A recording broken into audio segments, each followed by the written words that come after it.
I do feel incredible, but at the same time, I'm still in shock. I think it has not sunk in yet.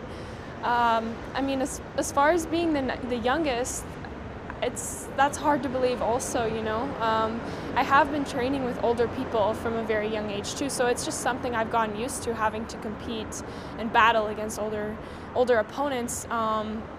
So I guess my goal was to win. No matter what, any competition you enter, any athlete will say that they want to win, and they'll try their very hardest.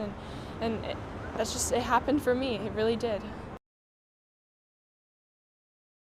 Yeah, it was crazy. You know, I don't see any record of her, so I wasn't really able to study her either.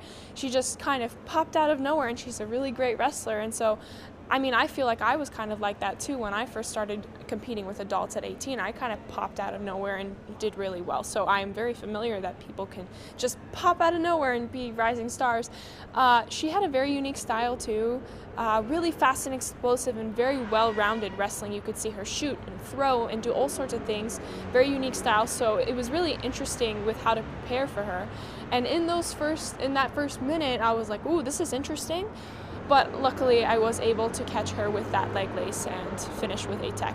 But I do think she has a lot of potential as a wrestler.